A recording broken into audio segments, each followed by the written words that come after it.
اس سے کیا مطلب حاصل ہونے والا؟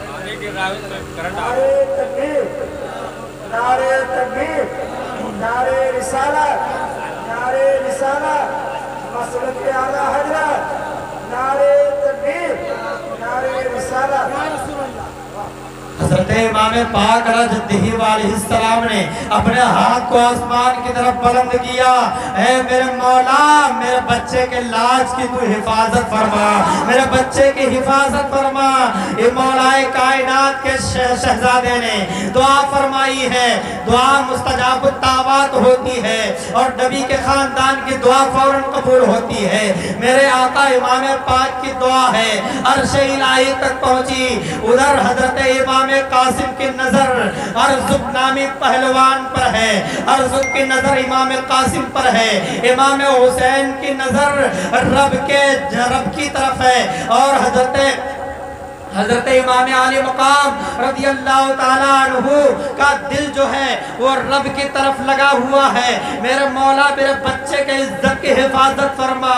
ادھر حضرت امام قاسم نے اپنے تلوار کو اور اپنی ذوالفقار کو جب نکالا ہے تو اس ظالم کے سامنے پہنچے اور کہا تھا، اے ارزق میں تو تجھے بڑا ہوشیار سمجھتا تھا، تو بڑی بڑی ڈینگیں مارتا تھا، لیکن تجھے ابھی گھوڑے کی زین کسنے کی بھی تمیز نہیں آئی ہے۔ وہ جھک کر کے زین دیکھنے لگا، ہاشمی شہزادے نے ایسا وار کیا ہے کہ وہ مولی گاجر کی طرح کٹ کے دو ٹکڑے ہو گیا ہے۔ حضرت امام قاسم نے کہا تھا، اے چچا آسمان کی طرف سے اپنے ہاتھوں کو نیچے کیجئے، وہ دیکھئے آپ کی دعا اللہ نے قبول فرما لی ہے، یہ میری تلوار چمکی ظالم تڑپ رہا ہے۔ حضرت امام قاسم نے ارزق نامی پہلوان کو بھی جہنم میں پہنچا دیا، حتیٰ کہ یہ کے بعد دیگرے تمام لوگ آپس میں مل کر کے حملہ کرتے ہیں، چاروں طرف سے تیر تلوار آنے لگے۔ حضرت امام قاسم کی بھی شہادت ہوئی، حتیٰ کہ سارے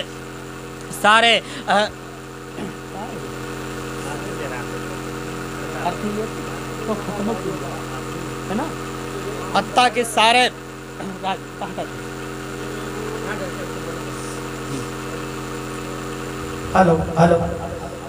حتیٰ کہ سارے خاندان رسول اللہ کے ایک ایک فرد اپنی جانیں رب کی راہ میں قربان کر چکے ہیں اسلام کی حفاظت کے لیے، اسلام کی آبیاری کے لیے، لیکن اسلام آواز دیتا رہا کربلا کے ریگستان سے کہ مجھے ابھی بیلٹ کی ضرورت ہے۔ عبداللہ علی اصغر کا بیلٹ لگ گیا، اسلام نے تب بھی آواز دی حسین نبی مجھے بیلٹ کی ضرورت ہے، اتنے میں علی اکبر کا بیلٹ لگ گیا، تب بھی اسلام نے آواز دی کربلا کے ریگستان سے مجھے ابھی بیلٹ کی ضرورت ہے۔ حتیٰ کہ سارے مصطفیٰ جان رحمت کے خاندان کے ایک ایک خونوں نے اپنا اپنا خون دے دیا اسلام کو، لیکن اسلام آواز دیتا رہا مجھے ابھی خون چاہیے، ابھی میں مکمل نہیں ہوا ہوں۔ آخرکار امام علی مقام نے جب میدان کربلا میں پہنچے ہیں اپنا آخری مرتبہ میں اپنا بیلٹ دیا ہے،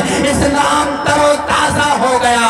آج تک اسلام کو ہے فخر تیری ذات پر، جان دی بیعت نہ کی لیکن یزیدی ہاتھ پر۔ آج کسی کے ہاں بچہ بیمار ہو ڈاکٹر بلڈ مانگ لے، خون مانگ لے، جو گھر کا ہوگا بھائی ہوگا اس کا بلڈ گروپ اس کو سوٹ کرے گا، اسی کا لگے گا۔ اسلام حسین کے نعرہ کی جاگیر ہے، اس لیے ان کے خاندان کے خون کی ضرورت تھی۔ جب اسلام کو پسمردہ کر دیا گیا، جب اسلام کو دبانے کی کوشش کی گئی، جب یزید نے اسلام کو تار تار کرنا چاہا، جب یزید نے اسلام کو تار تار کرنا چاہا، جب یزید نے اسلام کو مٹانا چاہا، جب یزید نے اسلام میں مداخلت کرنا چاہا، جب یزید نے شریعت کو تبدیل کرنا چاہا، جب یزید نے حرام کو حلال کرنا چاہا، اس وقت اسلام کو شریعت کو ضرورت پڑی ہے، مصطفیٰ جان رحمت کے خاندان کے خون کی ضرورت پڑی ہے۔ کبھی علی اصغر کا خون لگ گیا، کبھی علی اکبر کا خون لگا، کبھی امام قاسم کا خون لگا، کبھی اونا محمد کا خون دیا، کبھی عباس لمبردار کا خون دیا، سب کا خون دے دیا، لیکن اسلام کو شوٹ نہ ہوا، میچ نہ ہوا۔ جب اسلام کو حسین کا بلڈ ملا تو اسلام ایسا کھلا ساری دنیا میں اسلام کا پرچم پڑا. نعرہ تکبیر، نعرہ تکبیر، نعرہ رسالت، نعرہ رسالت، مسلک اعلیٰ حضرت، مسلک اعلیٰ حضرت، جشن شہدائے کربلا، جشن شہدائے کربلا، نعرہ تکبیر، نعرہ رسالت. واہ. آج کوئی مجھے بتا دے یزید کا نام و نشان تک باقی نہیں، یہاں تک کہ یزید کے قبر کا بھی پتہ نہیں ہے. کچھ لوگ بتاتے ہیں ایک کوڑا پھینکنے والی جگہ دمشق میں ہے، اسی کوڑے دان کے نیچے یزید کہیں دبا ہوا ہے، اس کی قبر کہیں دبی ہوئی ہے. یزید ایسا مٹا، اس کا نام و نشان مٹ گیا، قبر بھی باقی نہ رہا. میرے حسین کا قبضہ پوری دنیا کے مسلمانوں کے دلوں پہ آج بھی ہے. حسین زندہ باد، تیری صداقت کو سلام، حسین تیری شہادت کو سلام، حسین تیری صداقت کو سلام. آج تک اسلام کو ہے فخر تیری ذات پر، جان دی بیعت نہ کی لیکن یزیدی ہاتھ پر، نہ مسجد میں نہ بیت اللہ کی دیواروں کے سائے میں نماز عشق ادا ہوتی ہے، تلواروں کے سائے میں. یہ جا کر کاش کہہ دیتا کوئی باطل کے لشکر سے بڑی مہنگی پڑے گی دشمنی آل پیغمبر سے. حسین ابن علی تھے امتحان صبر میں، ورنہ کوئی بچ کر نہ جاتا ذوالفقار ابن حیدر سے، کوئی بچ کر نہ جاتا ذوالفقار ابن حیدر سے.